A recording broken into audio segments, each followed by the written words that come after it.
Hello दोस्तों, नमस्कार, सलाम। अभ्यास पथ में आप सभी का हार्दिक स्वागत है। कैसे हैं आप सभी? उम्मीद है कि बहुत अच्छे होंगे और पिछली वीडियो भी आप लोग ज़रूर देख रहे होंगे और अच्छे से समझ में भी आ रहा होगा। जब तक आप लोग अपने से नहीं पढ़ेंगे, खुद से प्रैक्टिस नहीं करेंगे, तब तक नहीं समझ में आएगा। लेकिन आप लोग कोशिश करिए, अपने से पढ़िए, कोशिश करिए और इस टाइप के क्वेश्चन खुद से करने की, ताकि आप लोग को और ज़्यादा से ज़्यादा प्रैक्टिस हो और क्वेश्चन आपको अच्छे से समझ में आए। तो आज हम पढ़ेंगे, यहाँ से टॉपिक है हमारा करणियों के योग और अंतर पर आधारित हमारा प्रश्न है। यहाँ से हमने प्रश्न को लिख रखा है ताकि टाइम कम लगे। क्वेश्चन को लिखने में थोड़ा सा टाइम ज़्यादा लग जाता है, इसलिए हमने पहले क्वेश्चन को लिख रखा है। क्वेश्चन हमारा पहला यहाँ से करनी वाली जो संख्या होती है उनका जोड़ और घटाना हम पढ़ेंगे, किस टाइप से उनका जोड़ और घटाना होता है। अब देखिए, यहाँ से हमारा पहला क्वेश्चन है हमारा 5√2 प्लस 3√2। इनको क्या करना है? जोड़ना है। देखिए, जब करनी में जो संख्याएं होती हैं, अगर दो संख्या इस टाइप की जोड़ में दी गई या तीन संख्या दी गई, जो करनी वाली संख्याएं होती है अगर वो समान होती है तो हम क्या करते हैं, यहाँ से डायरेक्ट जो इसके पहले वाली संख्या होती है, करनी की जो बाहर संख्या होती है, उनको हम डायरेक्ट जोड़ देते हैं। फिर उसके बाद करने वाली संख्या लगा देते हैं, वही इसका जोड़ हो जाता है। अब यहाँ से क्या हो जाएगा, हम इसको आसानी से जोड़ सकते हैं देख करके। इसमें भी वैसे ही बस देख करके क्वेश्चन को सॉल्व किया जाता है। 5 और 3 8, 5 3 8, यहाँ पे करनी में 2, यहाँ पे करनी में 2। जब इस टाइप की 2 या 3 या 4 संख्या दी गई होंगी और जो करनी वाली संख्या होंगी वो सभी समान होंगी, तब जो यहाँ की बाहर वाली संख्या दी गई होंगी उनको हम आसानी से ऐसे ही जोड़ करके फिर वहाँ से करनी वाली संख्या को लिख देते हैं। यहाँ से क्या है, 5 है, यहाँ से 3 है, 5 और 3 को जोड़ेंगे 8 होगा और यहाँ से √2 है तो एक ही बार लिखेंगे। ये नहीं कि जितनी बार जोड़ा गया उतनी बार नहीं लिखेंगे, एक ही बार लिखेंगे। 5 3 8 √2, 5 3 8 √2, इस तरीके से लिखेंगे। यहाँ से इसका मान हो गया 8, यहाँ से √2, इस तरीके से लिखेंगे। बस यहाँ से क्या देखना होता है कि जो अंडर रूट वाली संख्या है वो बराबर होनी चाहिए, तभी जाकर के हम इसको डायरेक्ट जोड़ते हैं और अंडर रूट वाली जो संख्या होती है उनको वैसे ही लिख देते हैं। इस तरीके से दूसरा क्वेश्चन है हमारा, ये पहला था, ये दूसरा है। √5 प्लस 2√5 प्लस 3√5। अब देखिए, यहाँ से √5 है, यहाँ से 2√5 है, यहाँ से 3√5 है।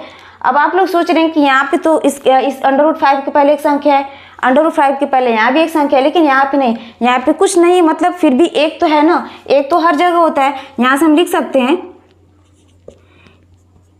1 गुणे √5, हम इस तरीके से लिख सकते हैं। 1 गुणे √5 हम लिख सकते हैं, एक हर संख्या के आगे होता है। अब हम इसको लिख सकते हैं, यहाँ पे लिखें या ना लिखें बात वही है, मतलब हुआ कि यहाँ पे एक √5 है, यहाँ से 1, यहाँ से 2, यहाँ से 3, 1 2 3 3 3 6 और √5। देखिए, यहाँ से √5, यहाँ से √5, सभी में करने वाली जो संख्या है वो सभी में समान है, तो यहाँ से हम जोड़ सकते हैं 1 2 3, यानी कि 1 1 2, 1 और 2 3 3 3 6। यहाँ से हो जाएगा हमारा इसका आंसर 6√5।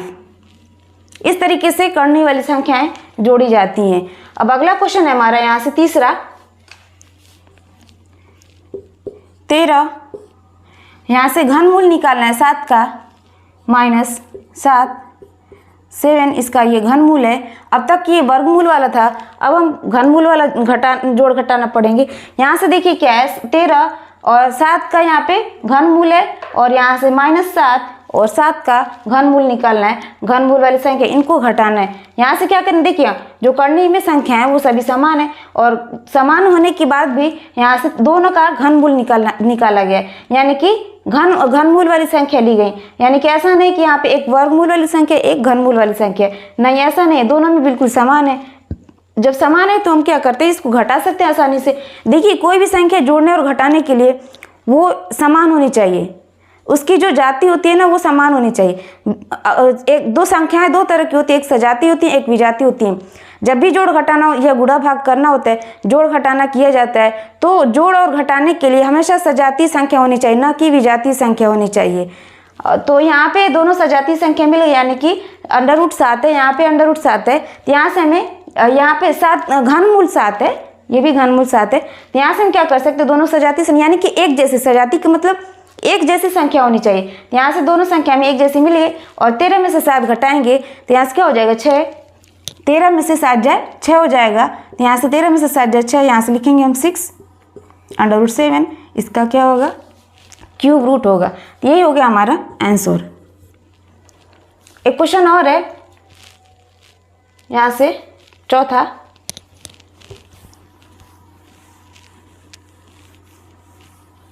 चौथा क्वेश्चन है हमारा √50 + 98 + 72।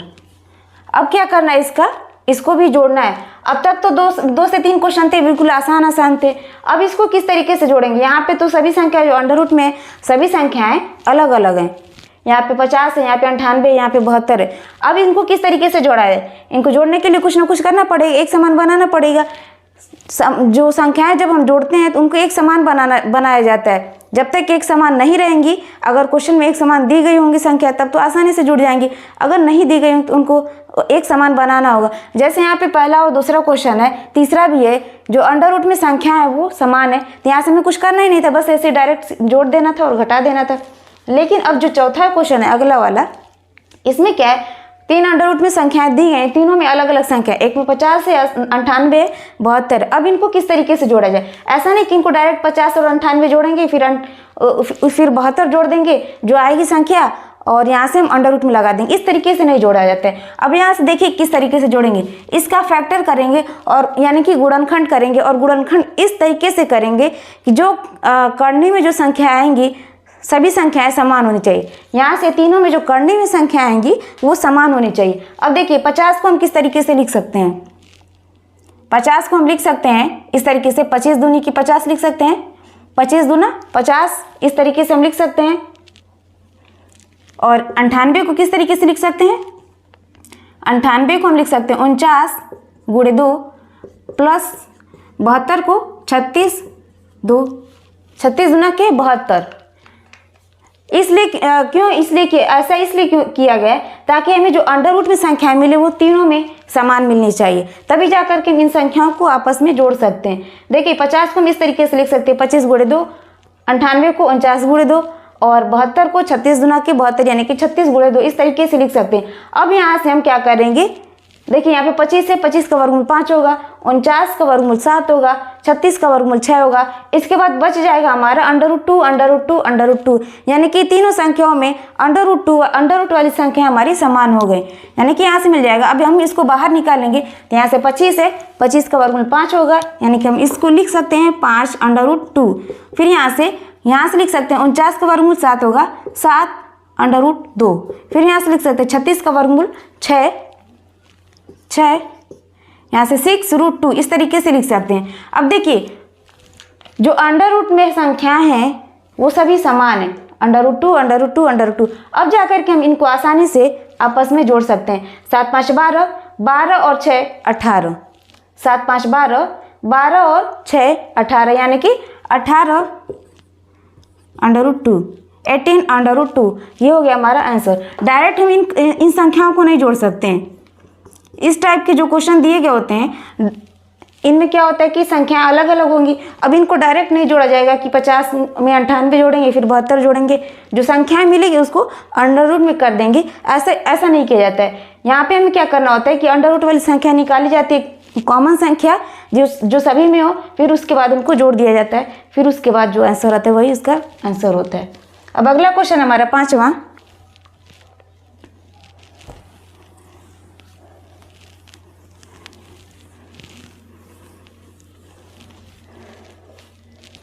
यहाँ से अगला क्वेश्चन है हमारा 75 + 108 - 147।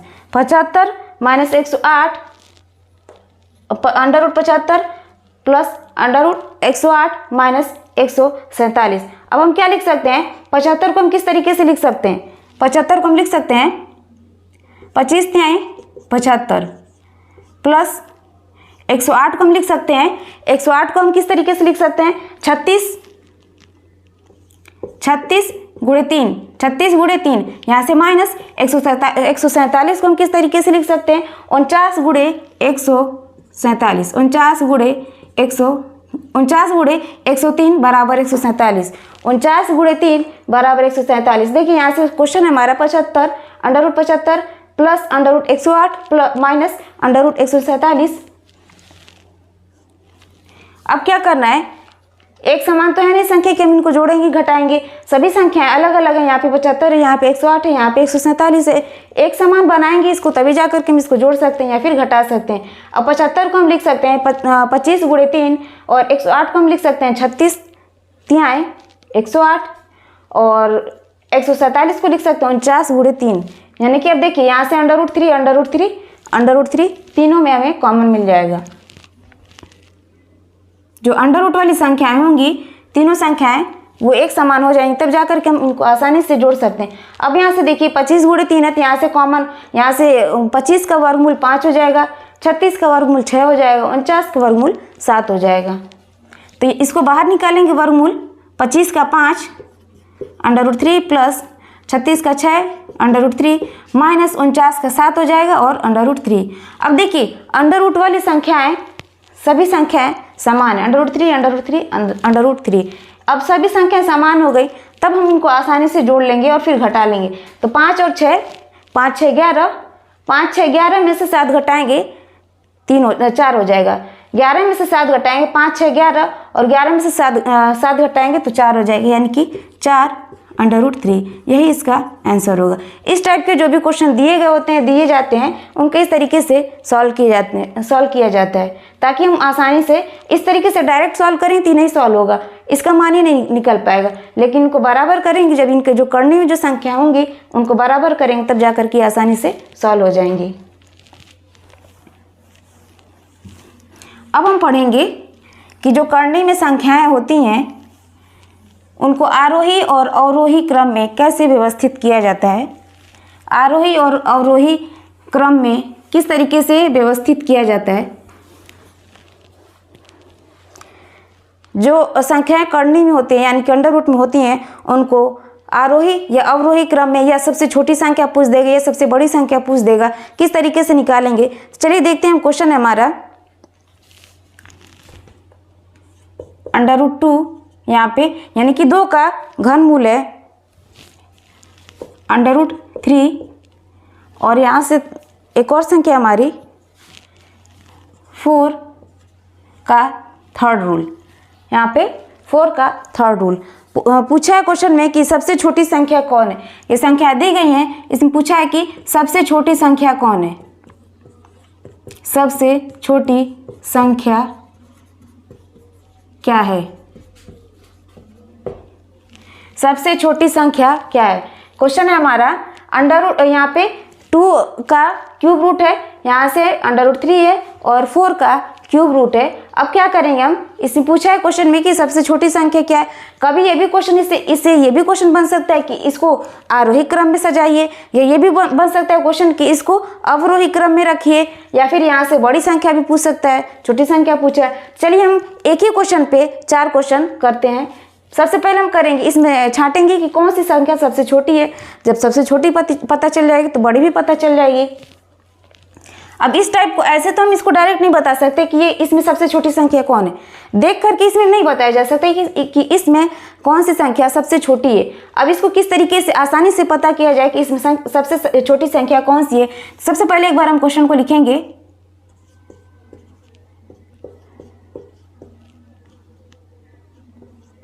ये अब हमें करना क्या होगा, देखिए यहाँ पे अंडर रूट लगा है, यहाँ पे करनी लगी है। करनी का मतलब क्या होता है, करनी में यहाँ पे इसका मतलब यहाँ पे कुछ नहीं, मतलब 2, यहाँ पे 3 है। अब क्या करना होता है, जैसे यहाँ पे 2 √3 लिखा है, इसका मतलब क्या हुआ 2 की घात 1/3। अगर यहाँ पे कुछ नहीं लिखा है मतलब 2 की घात 1/2, इस तरीके से होता है। यहाँ से मान लीजिए लिखा है कि 2 की घात यानी कि 2 का घनमूल है, तो यहाँ से 2 का घनमूल इस तरीके से हम लिख सकते हैं, 2 की घात 1/3, इस तरीके से हम इसको लिख सकते हैं। फिर यहाँ से लिखेंगे 3 की घात 1/2 और यहाँ से लिखेंगे 4 की घात 1/3।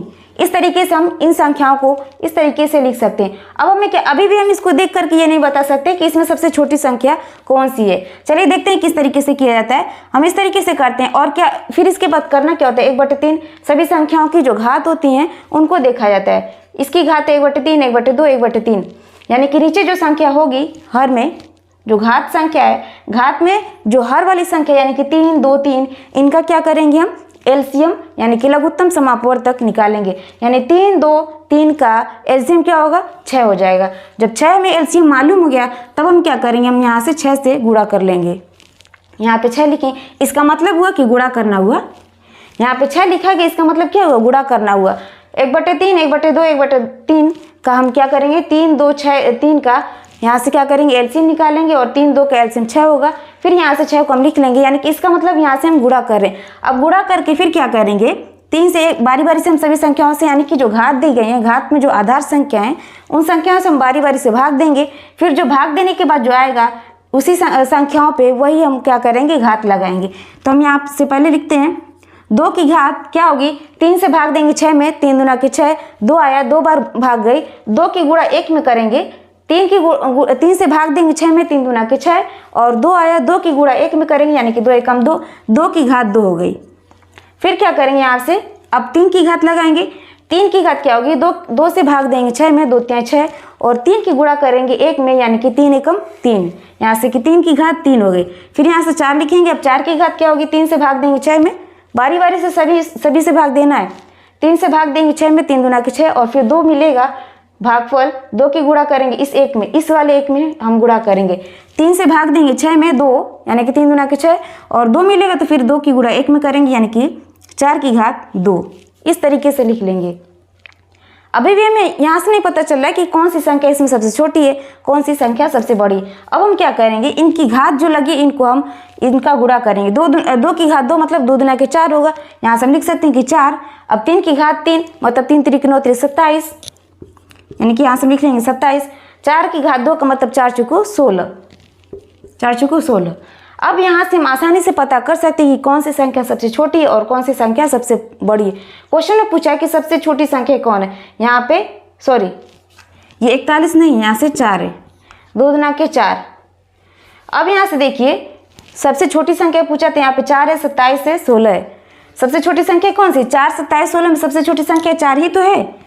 अब यहाँ से ये 4 आया कहाँ से, इससे आया, ये कहाँ से आया, इससे, और ये कहाँ है, इससे, यानी कि सबसे छोटी संख्या ये वाली होगी। पूछ दे कि सबसे बड़ी संख्या कौन सी है, तो 4 27 और 16 में सबसे बड़ी संख्या 27 है। 27 कहाँ से है, यहाँ से, ये कहाँ से है, इससे, और ये कहाँ है, इससे, यानी कि सबसे छोटी संख्या ये है और सबसे छोटी संख्या ये, सबसे बड़ी संख्या ये है, ये वाली बीच की संख्या हो गई।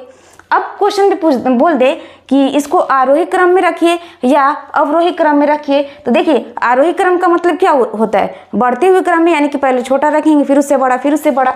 अभी हम इसको देखिए इन्हीं संख्याओं को आरोही क्रम में रखिए। 4 कहाँ से, 4 के बाद क्या आएगा, 16 आएगा, 16 के बाद 27। 4 आया कहाँ से, 4 यहाँ से आया, यानी इस संख्या से 4 मिल गया, तो यहाँ से हम लिखेंगे इस तरीके से। फिर 16 कहाँ से आया, यहाँ से आया, और ये संख्या कहाँ से है, यहाँ से, यानी कि ये वाली संख्या है, यहाँ से हम इसको लिख सकते हैं ऐसे। फिर जो बच गया वही तो लास्ट वाली संख्या होगी, यानी कि ये संख्या सबसे बड़ी 27। 27 कहाँ से है, यहाँ से मिला, और ये कहाँ से मिला, 3 3 9 ये, यानी कि ये कहाँ से है, यहाँ से मिला, और ये कहाँ से मिला, ये, यानी कि जो बच गई लास्ट में वही संख्या सबसे बड़ी होगी, √3। ये आपका आरोही क्रम में हो गया,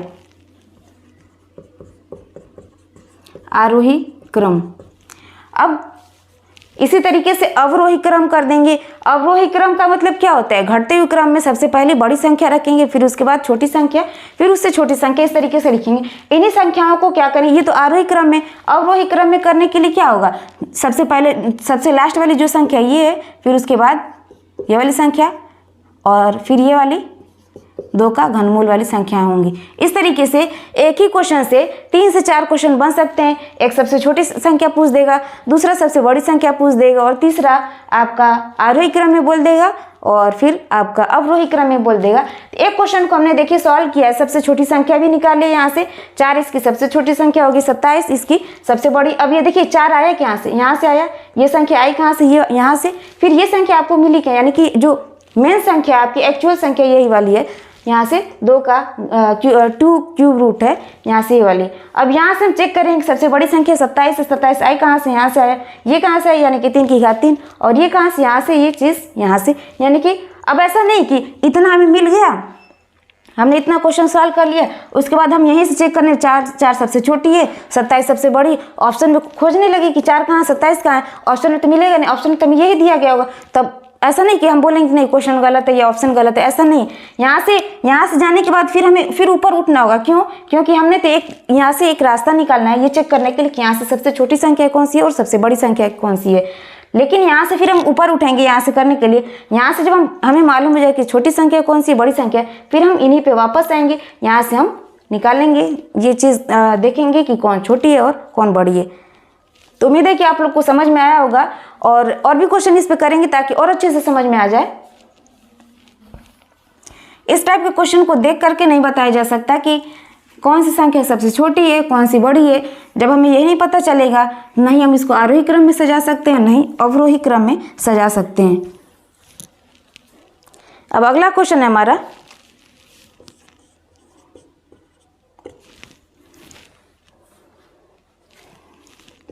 √4 6 का क्यूब रूट है।